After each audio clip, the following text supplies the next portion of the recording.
हमारे सनातन या फिर हिंदू धर्म में ज्यादातर देवी देवताओं का संबंध भारत के ही अलग अलग प्रांतों से दिखाया जाता है। फिर वो प्रभु श्री राम हो जो अयोध्या नगरी में अवतरित हुए, या फिर लीलाधारी भगवान श्री कृष्ण जिन्होंने अवतार लेने के लिए पवित्र मथुरा नगरी को चुना।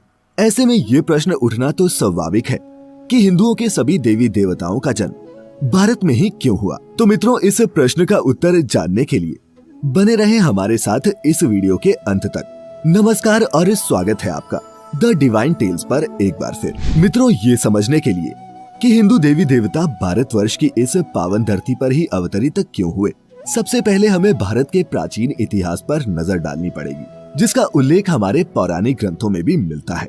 दरअसल भारत का जो स्वरूप आज हम देख रहे हैं और हमें ऐसा लगता है कि भारत इतना ही बड़ा है, हजारों साल पहले ये ऐसा नहीं था, बल्कि पृथ्वी के इस सबसे बड़े भूभाग को प्राचीन काल में जम्बू द्वीप के नाम से जाना जाता था। मार्कंडेय पुराण में वर्णन है कि जम्बू द्वीप का फैलाव उत्तर और दक्षिण के बजाय मध्य के क्षेत्र में ज्यादा था और उस फैलाव क्षेत्र को मेरुवर्ष या फिर इलावर्त के नाम से भी जानते थे। इलावर्त पहले चक्रवर्ती सम्राट पुरुरवा की माँ का नाम था। इलावर्त के केंद्र में पहाड़ों के राजा सुनहरे मेरु पर्वत था।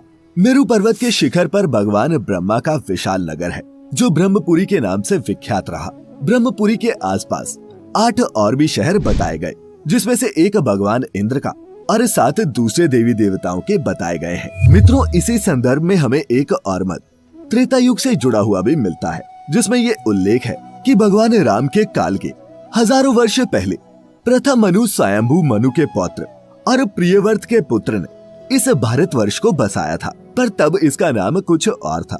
जो मित्र ये सोचते हैं कि प्रभु राम के अनुज भरत के नाम पर हमारे देश का नाम भारतवर्ष पड़ा, उनको बता दें कि इसके पीछे भी हमें अलग अलग मत अपने धर्म ग्रंथों में मिलते हैं। वायु पुराण के अनुसार महाराज प्रियव्रत का खुद तो कोई पुत्र नहीं था, इसीलिए उन्होंने अपनी पुत्री के पुत्र यानी कि अपने पौत्र अग्निंद्र को गोद ले लिया था, जिसका लड़का नाभि था। नाभि की एक पत्नी मेरु देवी से जो पुत्र पैदा हुआ उसका नाम ऋषभ था। इन्हीं राजा ऋषभ के पुत्र भरत हुए और इन्हीं के नाम पर हमारे देश का नाम भारतवर्ष पड़ा। साथ ही एक और प्रचलित मत ये भी है कि पुरुवंश के राजा दुष्यंत और शकुंतला के पुत्र भरत के नाम पर ही हमारे देश का नाम भारतवर्ष पड़ा, जिसके बारे में आपने भी काफी सुना होगा। हालांकि तब का भारत, जिसे आज के कुछ मनुष्य अखंड भारत भी कहते हैं, उसका भौगोलिक क्षेत्र बहुत ज्यादा विस्तृत था और इसमें वर्तमान समय के कई देश जैसे पाकिस्तान, अफगानिस्तान, श्रीलंका, बांग्लादेश, भूटान, नेपाल, ईरान, इराक और चीन का कुछ भाग इस सभी के अंतर्गत आता था। यही अखंड भारत आर्यवर्त के नाम से भी प्रसिद्ध था। और मित्रों, ऐसा नहीं है कि हिंदू मंदिर सिर्फ भारत में ही देखने को मिलते हैं। दुनिया के कई देश हैं जहां प्राचीन मंदिर के प्रमाण मिलते हैं और ऐसी कई जगह हैं जहां आज भी सनातन रीति रिवाज से पूजा पाठ होता है। थाईलैंड के राज परिवार पर सदियों से हिंदू धर्म का गहरा प्रभाव रहा है। वहां के लोग ये तक मानते हैं कि थाईलैंड के राजा भगवान विष्णु के ही अवतार हैं। सनातन भावना का सम्मान करते हुए ही थाईलैंड का राष्ट्रीय प्रतीक भी गरुड़ रखा गया है। इंडोनेशिया के जावा में प्रम्बानन मंदिर प्राचीन जावा का सबसे विशाल हिंदू मंदिर है। ये मंदिर खास तौर पर ब्रह्मा, विष्णु और महेश को समर्पित है। इस मंदिर को यूनेस्को ने विश्व धरोहर की सूची में भी शामिल किया है। मंदिर में त्रिदेवों के साथ ही उनके वाहनों के भी मंदिर मिलते हैं और ऐसा माना जाता है कि इस मंदिर का निर्माण 9वीं सदी के आसपास हुआ था। इसके अलावा बाली में पुरातमन सरस्वती मंदिर और जावा में स्थित सिंगसरी शिव मंदिर भी मौजूद है, जो इस बात का प्रमाण है कि अखंड भारत काफी दूर तक फैला हुआ था और हिंदू धर्म की नींव सिर्फ उस भारत से नहीं निकली है जैसा हमें आज के समय में नजर आता है। मित्रों, मेक्सिको तक में एक खुदाई के दौरान भगवान गणेश और माँ लक्ष्मी की प्राचीन प्रतिमाएं मिली थी। जानकार मानते हैं कि मेक्सिको शब्द संस्कृत के मक्षिका शब्द से ही आता है और मेक्सिको में ऐसे हजारों प्रमाण मिलते हैं जिनसे ये सिद्ध होता है कि हिंदू धर्म की पहुंच यहाँ तक थी। दूसरी ओर स्पेन में हजारों वर्ष पुराना एक मंदिर है जिस पर भगवान विष्णु की प्रतिमा अंकित है। और मित्रों, कुछ वर्ष पहले ही रूस के वोल्गा प्रांत में भगवान विष्णु की मूर्तियां मिली थी और इतिहासकारों के मुताबिक ये मूर्तियां 7वीं से 10वीं सदी के बीच की थी। ये गांव 1700 साल पहले एक प्राचीन और विशाल शहर हुआ करता था। सन 2007 में यहाँ से मूर्तियाँ पाई गई थी। 7 वर्षों से उत्खनन कर रहे समूह के डॉक्टर कोजविनका का कहना है कि मूर्ति के साथ ही अब तक किए गए उत्खनन में उन्हें प्राचीन सिक्के, पदक, अंगूठियाँ और शस्त्र भी मिले हैं।